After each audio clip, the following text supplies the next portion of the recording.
जय हिंद। स्वागत करता हूं मैं अपने YouTube चैनल पे, यानी आप सभी का पीएन कोचिंग सेंटर में आप सभी का स्वागत है।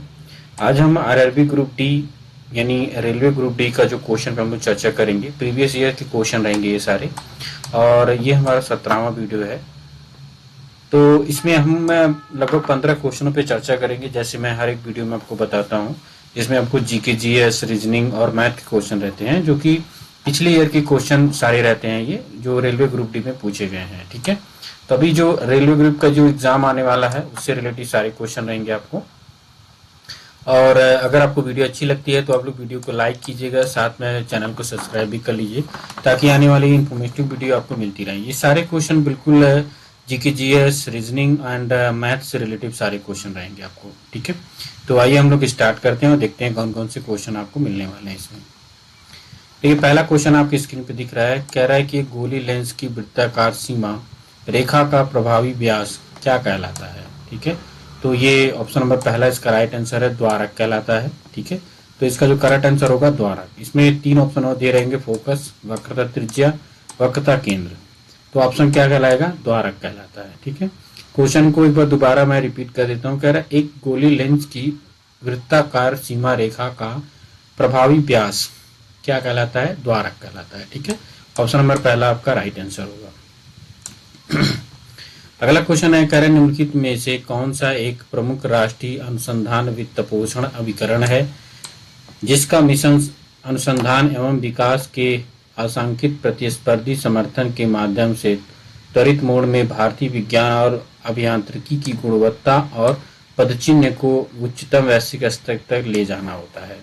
तो इसका जो राइट आंसर होगा पहला वाला होगा, विज्ञान एवं अभियांत्रिकी अनुसंधान बोर्ड, SERB।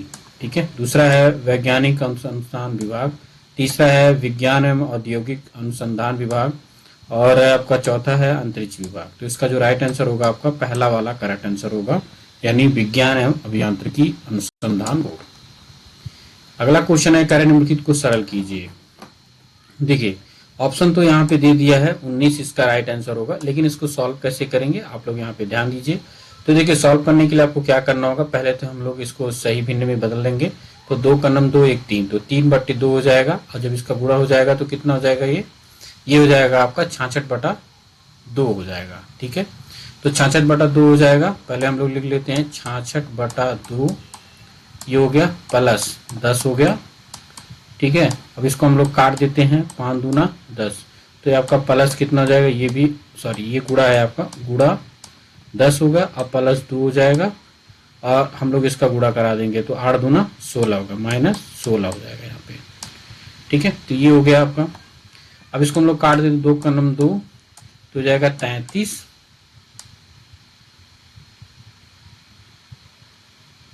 नहीं, ये देखिए यहाँ पे +2 ही होगा, +2 होगा, क्योंकि ये 10 तो यहाँ पे हमने काट दिया, 2 हो जाएगा, +2 हो जाएगा, ये हट जाएगा ये।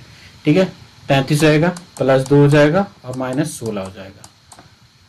देखिए, जब आप इसमें से इसको जोड़ेंगे तो हो जाएगा आपका 35, और -16 करेंगे तो कितना आ जाएगा? 19 आएगा। तो ऑप्शन नंबर पहला आपका राइट आंसर होगा। ठीक है, अगला क्वेश्चन है, कह रहा है एक नाल चुंबक पर विचार कीजिए जिसका उत्तरी ध्रुव पश्चिम की ओर और दक्षिणी ध्रुव पूर्व की ओर है। एक चालक क्षण गैल्वेनोमीटर के साथ शिथिल संयोजित है। यदि इस क्षण को चुंबक के ध्रुवों के बीच ऊर्ध्वाधर नीचे की ओर ले जाया जाए तो इससे प्रेरित धारा की दिशा क्या होगी? आप सभी को पता है कि कोई भी चुंबक किसी भी दिशा में अगर रहता है, ठीक है, तो अगर आप उसमें कोई धारा या कुछ भी उत्पन्न करते हैं तो तुरंत किस दिशा की ओर जाती है? उसका नॉर्थ पोल और दक्षिण पोल की दिशा में तुरंत हो जाती है। तो इसका जो राइट आंसर होगा क्या होगा? ये उत्तर से दक्षिण दिशा की ओर होगी। क्या होगी? उत्तर से दक्षिण दिशा की ओर। ऑप्शन नंबर चौथा आपका राइट आंसर होगा। ठीक है, अगला क्वेश्चन है, कह रहा है कि 7250 की राशि एक वर्ष की शुरुआत में साधारण ब्याज की एक निश्चित वार्षिक दर पे उधार दी जाती है। ठीक है, 6 महीने बाद 3625 की एक और राशि पूर्व दर से दोगुनी दर पर साधारण ब्याज पर उधार दी जाती है। तो वर्ष के अंत में इन दोनों ऋणों में ब्याज के दर में कुल मिलाकर 335 रुपए अर्जित किए जाते हैं। तो पूछ रहा है कि वार्षिक ब्याज की वह दर ज्ञात कीजिए जिस पर आरंभिक 7250 की राशि उधार दी गई थी।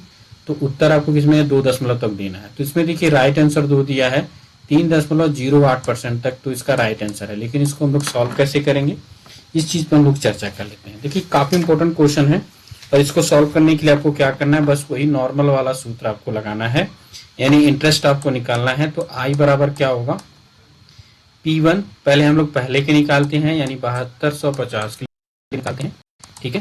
तो ये इसका मूलधन हो गया। तो आई बराबर क्या हो जाएगा, P1 R1, ठीक है, और फिर आपका गुण हो जाएगा T1, ये पहले के लिए है, बटे आपका 100 कर देंगे, ठीक है। तो यहाँ पे देखिए P1 है आपका 7250, और कह रहा है साधारण ब्याज। साधारण ब्याज के लिए आपको क्या करना होगा, R होगा, क्या होगा, R दिया है तो R हम इसको मान लेंगे, R1 कर लेंगे। T1 दिया है 1 बस। तो जब इसको हम लोग सॉल्व करेंगे, ठीक है, मतलब इसमें जब आप मान रख के सॉल्व करेंगे तो इसका जो आंसर आएगा कितना हो जाएगा, 72 ये जाएगा 50, या 5 भी लिख सकते हैं, R आ जाएगा, ठीक है। ये तो पहले के लिए हो गया। इसी तरह से जब दूसरे के लिए निकालेंगे तो कह रहा है देखिए दुगुनी का मतलब होता है कि उसका आधा हो जाता है, जब दुगुना करेंगे तो आधा हो जाएगा, यानी 2R हो जाएगा। तो 2R के लिए, और देखिए कह रहा है कि एक राशि को पूर्वदर्शी दुगुनी धार पर दी जाती है वर्ष के अंत में 6 महीना कह रहा है, तो 6 महीने का मतलब हो गया उसका आधा हो गया, यानी 0.5 हो जाएगा, ठीक है। एक वर्ष के लिए हमने 1 किया था, अब जब 6 महीने करेंगे तो आधा साल हो जाएगा, तो 0.5 हो जाएगा। तो इसको हम क्या करेंगे, वही फॉर्मूला लगेगा, और सॉल्व करने के लिए आपको क्या करेंगे, 3625 हो जाएगा, यहाँ पे 3625, ठीक है। गुणे आपका हो जाएगा 2R, यानी 2 गुना कह रहा है 2R हो जाएगा, और गुणे आपका कितना हो जाएगा 0.5। अब इसको जब आप बटे करेंगे 100 से आप बटे कर दीजिए, जब इसको सॉल्व करेंगे तो आएगा आपका 36 दशमलव आएगा 25 R आ जाएगा।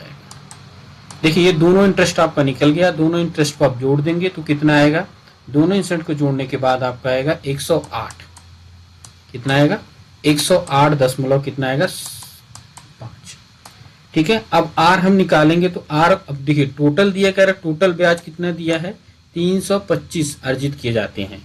अब हमें R निकाल लेना है, इंटरेस्ट क्या होगा, मतलब R आपको निकाल लेना परसेंटेज में। तो जब आप 300 देखिए 335 हो जाएगा ये, और बटे आप कर देंगे 108.75, इसको सॉल्व करेंगे तो आपका आंसर आएगा 3.08 आ जाएगा। ऑप्शन नंबर आपका ये राइट आंसर होगा, चौथा, ठीक है। अगला क्वेश्चन है, कह रहा है कि शहर सी शहर ए और शहर बी को मिलाने वाली सीधी रेखा के मध्य बिंदु के दक्षिण में है, ठीक है। शहर बी शहर ए के पूर्व में है, और शहर डी शहर सी के पश्चिम में है। तो शहर एम शहर बी के उत्तर पूर्व में है, तो बताइए शहर एम के सापेक्ष शहर डी की स्थिति क्या होगी। बहुत ही इंपॉर्टेंट क्वेश्चन है, इसको सॉल्व कैसे करेंगे, देखिए कह रहा है शहर सी शहर ए और बी को मिलाने वाली सीधी रेखा के मध्य बिंदु में है, ठीक है। जैसे मान लीजिए ये आपकी क्या है, ये एक हो गया ए और एक हो गया बी, और यहाँ मध्य बिंदु में यहाँ पे हम मान लेते हैं क्या होगा, शहर सी शहर मध्य बिंदु के दक्षिण में है। अब ध्यान देंगे दिशा तो होती है इस तरह से होती है, ये आपका नॉर्थ हो गया, ये आपका साउथ हो गया, ये आपका ईस्ट हो गया, ठीक है, और ये आपका वेस्ट हो गया, ये हो गया। अब यहाँ पे सी है क्योंकि कह रहा है दक्षिण दिशा में है, मध्य बिंदु से दक्षिण दिशा में है, ठीक है। फिर कह रहा है शहर बी शहर ए के पूर्व में है, शहर बी जो है शहर ए के पूर्व में। अभी हमें यहाँ पे डिसाइड हो गया कि जो शहर ये पश्चिम में है और ये आपका पूर्व में है बी, ठीक है, ये पूर्व में हो गया, ये पश्चिम में हो गया। शहर डी शहर सी के पश्चिम में है, देखिए शहर डी जो है यहाँ पे होगा क्योंकि ये किसके पूर्व में पश्चिम में है, ये सी के पश्चिम में, तो यहाँ पे हो गया, ठीक है। शहर एम शहर बी के उत्तर पूर्व में, अब शहर एम कहाँ होगा, उत्तर पूर्व, ये आपका उत्तर हो गया, ये आपका पूरब हो गया, तो शहर एम यहाँ पे हो गया। अब कह रहा है कि शहर डी शहर एम के सापेक्ष शहर डी की स्थिति में क्या है। तो देखिए ये अगर हम इस दिशा के आधार पे देखेंगे तो ये किस दिशा में है, ये तो आपका पश्चिम हो गया, ये दक्षिण हो गया, तो दक्षिण पश्चिम होगा। तो ऑप्शन नंबर चौथा आपका राइट आंसर होगा, दक्षिण पश्चिम, ठीक है। अगला क्वेश्चन है, कह रहा है कथन, एक कथन और उसके बाद दो धारणाएं हैं, फर्स्ट और सेकंड दी गई हैं। आप कथन में दी गई जानकारी को सत्य मानते हुए यह बताना है कि दी गई धारणाओं में कौन सा कथन निहित है। तो कथन कह रहा है कि केंद्रीय सड़क परिवहन एवं राजमार्ग मंत्रालय दिल्ली और मुंबई को जोड़ने के लिए एक सुपर एक्सप्रेसवे बनाने की तैयारी कर रहा है। इसके निर्माण में यात्री 1400 किलोमीटर लंबी यात्रा 12 घंटे के भीतर पूरा कर पाएंगे। तो धारणा क्या है? कह रहा है कि दोनों शहरों के बीच सड़कों की स्थिति काफी खराब है, ये बिल्कुल गलत है। दूसरा कह रहा है कि वर्तमान में भारत के इन दोनों शहरों को जोड़ने वाली कोई सड़क नहीं है।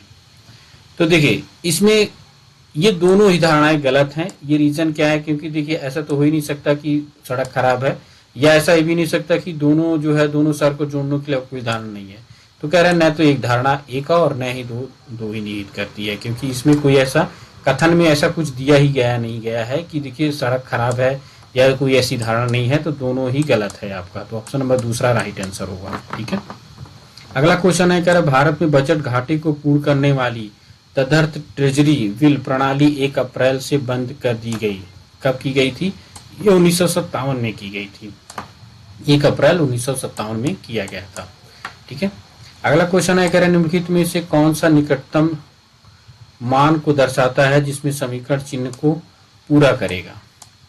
बहुत इंपॉर्टेंट क्वेश्चन है, आपको इसको सॉल्व करना है। तो आपको गुणा आना चाहिए। पहले इनका आप गुणा करोगे, तो जो गुणा करोगे तो कितना आएगा? 11 कितना आएगा? 11.93 आएगा। इनका गुणा करके देख लीजिएगा। इनको जब जोड़ेंगे तो कितना आएगा? इनको जोड़ेंगे तो आएगा 26.96। अब इसमें से इसको घटाएंगे तो आपका आएगा 15 आएगा। कितना आएगा? 15 आ जाएगा। इसमें से घटा देंगे तो आपका 15 आ जाएगा। ऑप्शन नंबर दूसरा राइट आंसर होगा।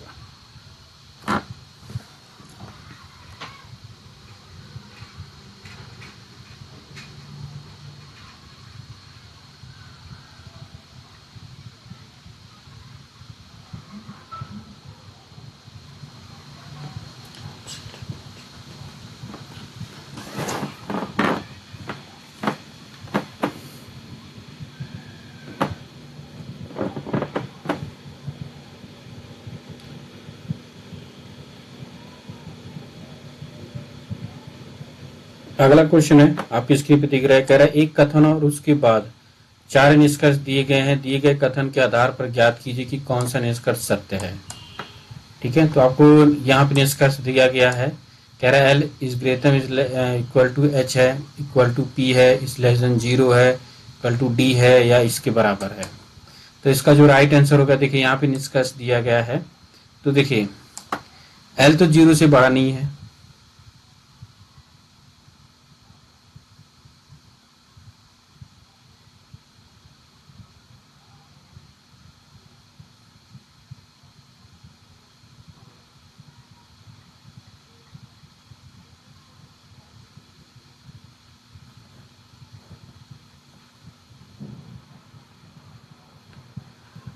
और P जो है, देखिए यहाँ पे ये भी सत्य है, ये भी सत्य है। ठीक है, लेकिन ये जो है आपका ये बराबर है, किसके बराबर है? L के। लेकिन यहाँ पे बराबर और इक्वल टू दिया गया है। तो ऑप्शन नंबर पहला आपका राइट आंसर होगा।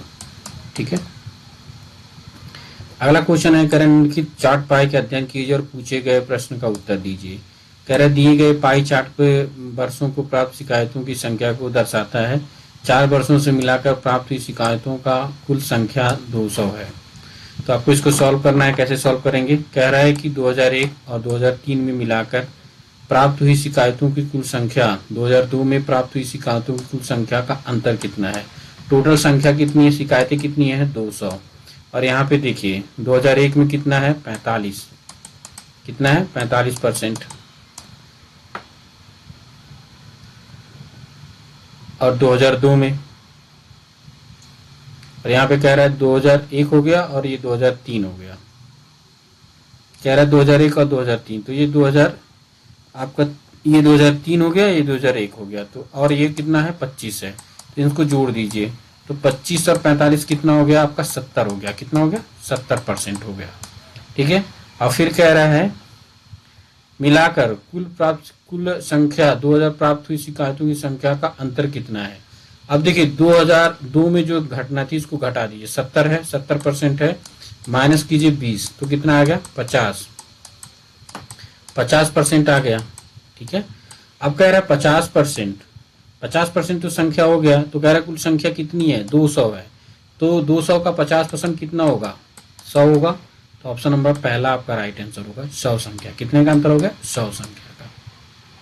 अगला क्वेश्चन है, कह रहे यदि संख्या ब्राइट BRIGHT के सभी अक्षरों को वर्णमाला क्रम के अनुसार व्यवस्थित किया जाए तो कितने अक्षरों की स्थिति अपरिवर्तित रहेगी।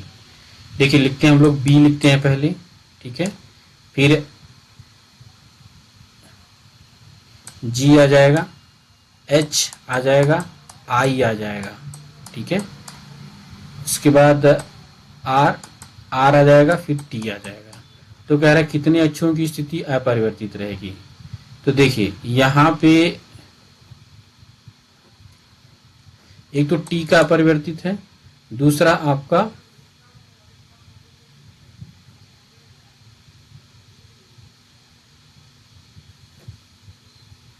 आर भी अपरिवर्तित है, बी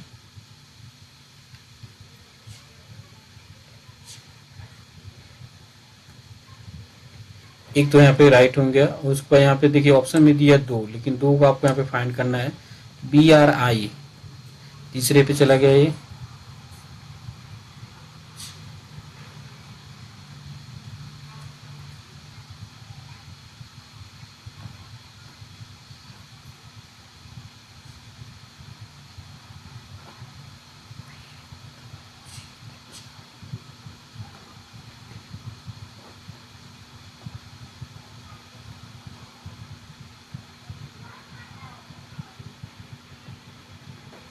एक आपका आई हो गया। देखिए ये भी देखिए तीसरे स्थान पर, ये भी तो 2 हो गए। 2 अक्षरों का जो है परिवर्तित नहीं होगा। ऑप्शन नंबर तीसरा आपका राइट आंसर होगा।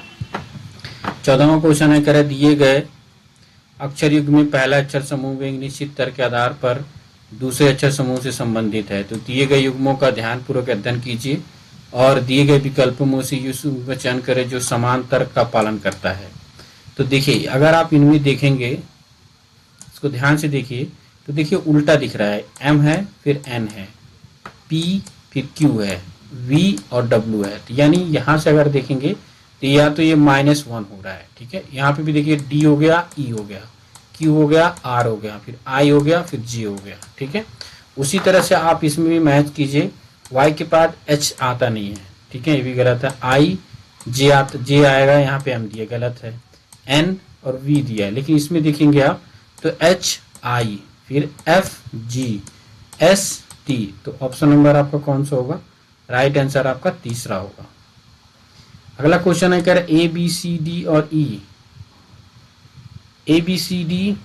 E और F एक इमारत की 6 अलग अलग मंजिलों पर रहते हैं। इमारत की सबसे निचली मंजिल का क्रमांक 1 है और उसके ऊपर की मंजिल का क्रमांक 2 है और इसी तरह सबसे ऊपरी मंजिल का क्रमांक 6 है। देखिए एक मंजिल हम बनाते हैं इस तरह से, तो कितना हो गया, 1 हो गया, ये 2 हो गया, ये आपका 3 हो गया, ये आपका 4 हो गया, ये आपका 5 हो गया और इसको हम थोड़ा ऊपर करेंगे तो ये आपका 6 हो गया। 6 मंजिल बनी है, ठीक है, 6 मंजिल है। कह रहे CF के ठीक ऊपर एक सम क्रमांक वाली मंजिल पर रहता है। C मान लीजिए F यहाँ पे है, ठीक है,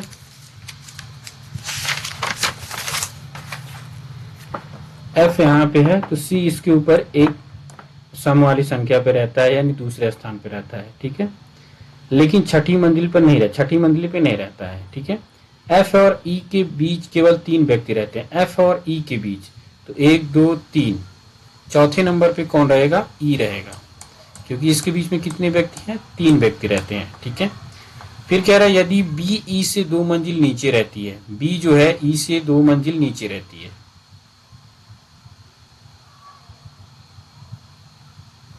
कह रहा है B E से 2 मंजिल नीचे रहती है, 2 मंजिल नीचे रहना, 1 2, यानी 2 मंजिल नीचे 1 2, तो 2 मंजिल नीचे रहना है, तो यहाँ पे आपका B आ जाएगा, ठीक है।